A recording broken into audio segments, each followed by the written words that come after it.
স্ক্রিনের ভিডিওটি একটু লক্ষ্য করুন। দেখুন মানবতা মানুষের কাছে না থাকলেও প্রাণীর কাছে মানবতা টিকে আছে। দেখুন এই প্রাণীটি একটি আ গর্তের মধ্যে সেটা কুয়ার মতন হতে পারে।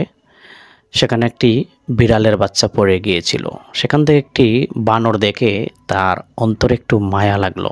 মানবতা প্রাণীর কাছ থেকেও আমাদের অনেক কিছু শেখার আছে। আজকে মানুষের মধ্যে হিংস্র মনোভাব, মানুষ মানুষের সাথে দ্বন্দ্ব লেগেই আছে, একজন আরেকজনকে প্রকাশ্যে কতল করে দিচ্ছে। কিন্তু এই প্রাণীটি দেখুন, একটি বিড়ালের বাচ্চা বিপদে পড়ার সাথে সাথে সে এগিয়ে এসেছে, তোলার চেষ্টা করছে।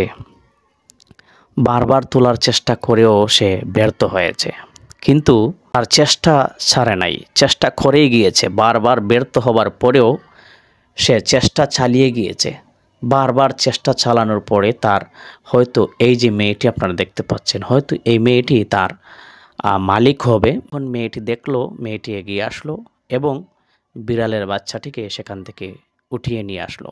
আমি কেন এই ভিডিওটি আপনাদের কাছে পেশ করলাম, এখান থেকে আমাদেরও অনেক কিছু শেখার আছে। কারণ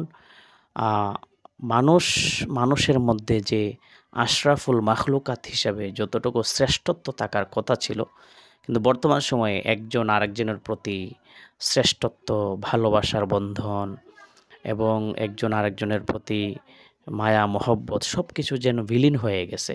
সো আসুন প্রিয় ভাইয়েরা আমার, এই ভিডিওটি শেয়ার করুন এবং এই ভিডিওটি দেখার পরে হয়তো আপনি আমার অন্তরেও মানবতাবোধ, মায়া মহব্বত, একজন আরেকজনের প্রতি শ্রদ্ধা সব কিছু তৈরি হতে পারে। আসসালামু আলাইকুম ওয়া রাহমাতুল্লাহ।